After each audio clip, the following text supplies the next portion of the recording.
Good morning. Saturday on the deck is becoming a habit for me as I go later into the year with this, but it is rainy today and chilly and got lots of clouds in the sky. My sweet husband got me a heater so I could sit out here as the weather starts to get chillier. And so I can still sit out here and watch the sunrise. Um, So we're in Romans chapter 13. And, I have to admit and be honest, I was feeling a little complacent this morning, which is interesting because I think one of the telltale signs of complacency is that you don't really know that you're getting complacent. But I could just feel like this, well, Paul is a pretty straightforward, talker and shooter. So maybe I don't really have to ponder his words quite as much as I normally have been. Maybe I can just give myself, my brain a little break. Thinking deeply about things is well, it's deep. It takes a lot of focus and intention and really looking for the meaning behind the meaning. So I was starting to kind of appreciate Paul's straightforwardness because I'm like, maybe I don't have to dig as much to find the meaning. What's the real meaning here? And I I deceived myself a little bit with that. As I was really pondering and looking and thinking deeply, anywho, and then I went back and read it. He does a really interesting thing in chapter 13 that is easy to miss. It's sometimes the nuances are in those details that invite you to come a little bit deeper. And so I accepted the invitation. Thank you, Paul. Anyway, I'm titling today directly, at least from my translation, in the words, owe nothing to anyone. So the first part of Romans 13 talks about authority, having respect for authority. God is the one who is in ultimate authority. So anybody else that's in authority, he has either appointed them or allowed it. So you need to respect authority, pay your taxes, obey the laws, all of those things, talking about the broader authority of whatever community you live in, country, maybe, subcategories of systems that have authorities in them. And that way you don't owe anybody anything, because when you owe somebody something, then they conversely own you. So keep yourself free. The overall message of God and love and salvation is really freedom, liberation. And so you don't want to knowingly do something, even if you don't like the authority, to put yourself in bondage, to reduce your level of freedom within an authoritative structure, because that's just the realities of life on earth. Okay, so then he shifts gears, and says, owe nothing to anyone except love. Love is the conduit through which all the other laws of God get fulfilled. You can't love your neighbor if you don't. Well, you can't covet and be against your neighbor if you love your neighbor. So he kind of goes through the commandments of love your neighbor as yourself, not committing adultery, not murdering, not stealing, not coveting. If you just worry about being loving, then the rest will kind of take care of itself. You don't have to try so hard. You're not going to be held captive by trying to fight, against these rules or laws. So if you can just work on love, that's all you owe God and owe everybody else. So this is the one obligation that we as humans we can't really escape. with God. But some people try to circumvent or have their cake and eat it too. Well, I'll act loving even though I really don't love, and meanwhile I've got these little desires that I'm going to try to satisfy. And then he goes into talking about the light and the dark. But then having a clear conscience, that's where we get caught. If we know something is right or wrong, or depending on how we really feel about it, we're going to do all of those things in the light. And when we intentionally move into the darkness to do things, we're already demonstrating, oh, I know this isn't quite, good for me, good for others. We're doing something consciously that is against our own conscience. Does that make sense? Our sense of right and wrong. But it feels good. We want to do it anyway. It's fun. What's the harm? Maybe if I just do a little bit, all these things that we tell ourselves. And boy, in today's world, we have, I mean, literally in our hands, like this device I'm holding, there's all kinds of rabbit holes of fun we can go down, and nobody knows. It's just us and the phone. Your browser history, like how are you spending your time? And what's acceptable is so broad now. Everybody lives according to their own truth. But even within your own relative world of truth, there are certain things, like if you are doing something and you don't want somebody to grab your phone and see what you're doing, like imagine that. Like if I were to come up and grab your phone and just look, would you be like, oh, yeah, no problem, nothing to hide here? Or would you be like, well, oh, that one thing, so there's, our conscience. There's all kinds of examples where we do things in the dark, below board, like, well, what people don't know won't hurt them. It's just me. But we know we're betraying ourselves, and then we're holding ourselves captive. That is not a loving thing to do. It's not loving towards ourselves. And then whatever we do that is not loving towards ourselves starts to eat away at us, and it's toxic. And then those toxic feelings, we kind of like to defend ourselves, so then we start projecting out. This is what happens, and how you slowly can be the person who, even in your own household with people that you love, can start to be a little bit, snippy or taking things out on people.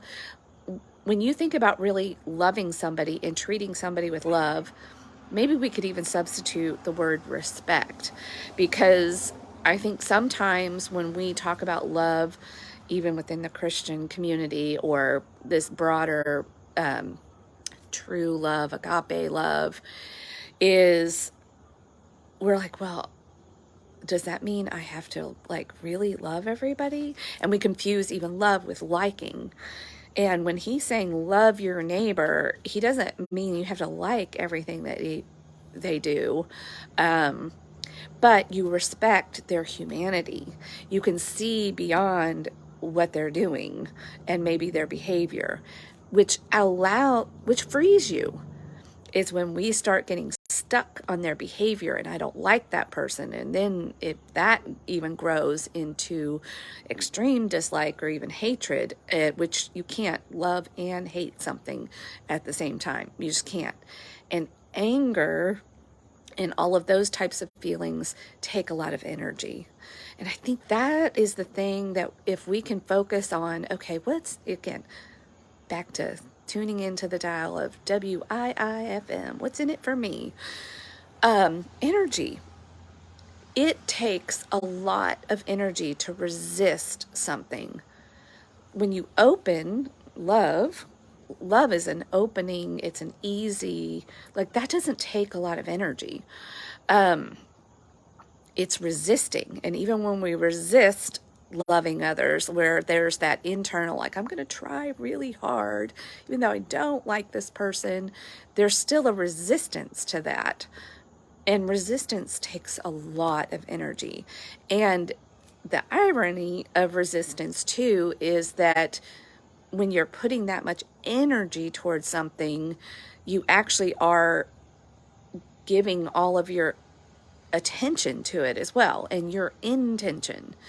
And then over here, where you could be having freedom and love and just focusing on being the best you can be, you're over here spending all this energy against your neighbor, or maybe even against yourself, by satisfying some carnal desires or doing things that you shouldn't do, because then your conscience is going to start going, oh, I shouldn't have done that. Oh my gosh, who's going to find out? And then we have to spend energy towards even covering it up, justifying within ourselves our own behavior. Like all of that energy goes towards that kind of behavior. Believe me, I know, I've been there. Well, we all have. We're human. We all have found ourselves in these situations. And the more that you experiment with love, and first you have to receive it, like really know that you are loved and there's nothing you can do to earn it. Just receive it. And then that kind of overwhelming love then just kind of spills out. Then you can excuse, or maybe excuse is not even the right word, but you can see people for more than their behavior, for more than what they're doing at the moment. And see that, oh yeah, I don't like that behavior. I don't like what you're doing now, but I can see that you are human. God loves you. You're on your own journey. I don't know the whole story. It allows a non-judgment to come in. That is love. Love on God's terms and in God's economy is really more about having no expectations and no judgment of your fellow human. Like, leave that up to God. You don't know the whole story. Unless you happen to be one of those people that's in the position of authority and you've got to enforce the laws of the land, and you literally might need to be a judge. But a lot of us aren't that. And even those people do it in an official capacity, and they can't just go around doing it outside of their official capacity and outside of their jurisdiction and courts. But you hear examples of that all the time with vigilantes and even people that are in those roles, and maybe even police officers that are off duty, that do things because they think they've got that authority, and then they're acting outside of their official authority. But anyway, that's a whole nother rabbit trail. So when we can operate in non-judgment and no expectations as much as possible, then we're free. We bring all of that energy back to ourselves, to love ourselves, and then we just allow our neighbor to be whoever they are. Isn't that nice of us? Like, they're going to be whoever they are anyway. They don't need our opinion and our expectations and our judgment. So free them, free yourself. So when we resist all of these things and put all this energy, and it's much easier also from, if you find yourself tempted by immoral behavior, and that is immoral and the evidence is that you're doing it, on the down low, and so nobody could see it, then, then that takes a lot of energy. And then the guilt and shame, all of these emotions take a lot of energy. So it's easier, like, I want all that energy back for myself, and I'm loving it. Like, I'm having so much more energy these days. I used to be so low on energy. One, because I was drinking, wine every day, and that was no bueno. But even beyond that, there was a lot of other things I was doing in my life that was draining my energy. And it was people pleasing. Now I'm going to talk a little bit about people pleasing, because I know there's a lot of us out there. And people pleasing is one of those insidious things that can really deceive us. Because again, other people like this behavior. That's hence the whole term, people pleasing. Like, we that fall into this category have really deceived ourselves. Well, they like me. They like when I do this. We shift all of that displeasure inward. We're being dishonest, and we're doing a lot of things that we don't necessarily want to do, that we don't like to do, just so we can please you and you and you and you.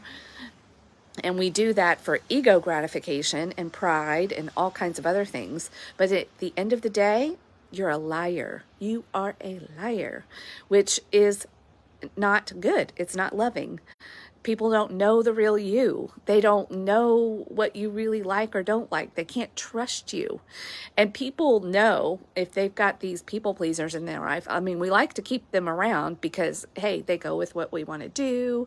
They'll indulge us, like all of those things. But at the end of the day, when they know that they can't really trust our yeses and our nos because we don't even have any no's, we just say yes all the time, we're not very trustworthy either. Like, they know that, even though they like us and they are pleased by a lot of our behavior because we're not pushing back against them, they also know that we're not fully trustworthy.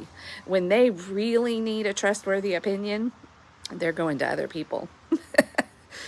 So if you have never seen that side, the dark side of your really nice behavior that you get a lot of praise for and a lot of rewards and maybe pats on the head, and maybe you're even patting yourself on the head, like you're kind of a martyr. Oh, look at me. Look, I'm so good. I'm so good. Look at me. I'm doing all this. I'm serving. I'm pouring myself out. We can really convince ourselves. This is kind of Pharisee behavior, honestly. And when I first saw this in myself, I was like, what? No. And it was a slow. When the door cracked open, I was like, no, shut. No, shut. But once I finally brought all of that out into the light, and I realized I wanted that the dark side of that kept in the dark. I wanted that to be. So when he is talking, now he's talking specifically in this chapter about the obvious dark behavior, but we really need to even go back to the book of Proverbs and look at the full spectrum of what is in the darkness. And some of the things that really look so good aren't so good. And there's a dark side. And so we have to really be careful of it because, especially those that are just so nice and just trying to be so good all the time. If that's what you are spending a lot of energy doing, is trying to be good, we learn from the law of paradox and irony and the catch-22, all of that. You're not being so good. You're just not. You can't. Because once you put a label of goodness on something, you create badness. That's just the way it is. And so that is why we are constantly warned by Paul, don't think of yourself as good. Don't think of yourself as better than others. Just focus on love. And love from God's standards and what we can do as humans, if we work on it, is non-judgment and no expectations of other humans. Leave that up to God. You be an example. You share the message. Hey, I see what you're doing. I don't think that's so good for you. But that's it. Like, let them do with that what they will. Let their own conscience work on them. It is not up to you to go around being a judge and a jury just to puff up your own chest. Because you are actually falling down the hill yourself into darkness. And you don't even know it. That is that's just the nature of the human. I know it's so hard to apply, but the more that you again, a lot of this is just practice. I like, the word practice. That's all we can do. We're practicing being human, being godly. If we can just, And I think this is why also throughout the book, we are encouraged to stay in the word. We've got to do things intentionally to remind us. We have like spiritual amnesia because we are human. And once we go out into the human world and we really have to navigate all of these things and get along with other people, that spiritual side can just get starved. And so maybe that is why Jesus even compared it to food and even drinking. Like we have to drink and eat. We have to consume in a way that our spirit can. We have to feed our spirit. I mean, I'm overcomplicating it. And we don't think of our spirits that way because it's not we don't see it as like a physical part of us, but we really are. Like when I say the word energy, I mean the word energy. And you can't always see energy. And I think that is the part of the human, and why maybe even Paul, we were given the metaphorical, like the scales falling off the eyes, and he was blind, but then he could see. He could see that we were more than just we see. And we need to see each other with spiritual eyes. And we can't do that unless we're feeding and nourishing our spirit, and even starting to see ourselves that way. Love starts from within, and with loving yourself, accepting that you are loved, and there's nothing you can do to earn it. There's no guilt, there's no shame, like none of that.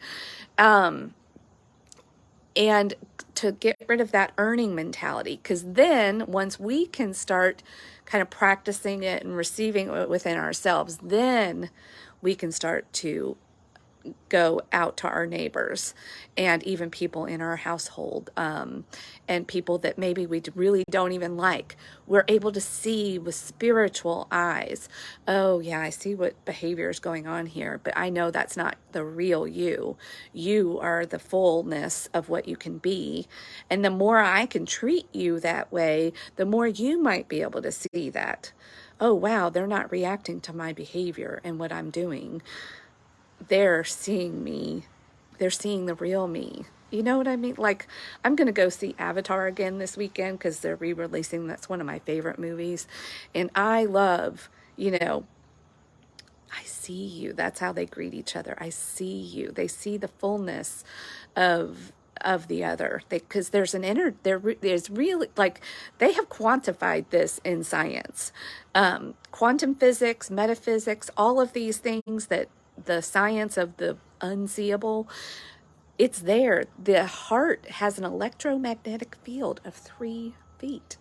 So we are walking, like, so if you can even imagine somebody like this field around somebody, and knowing that whatever they're doing on the outside as a person that you see, that's not the fullness of who they are. We're all doing the best we can to get along in this human world, and we've all been passed down codes of behavior and belief systems from generations, and you don't know all of that. You're just seeing them in a moment.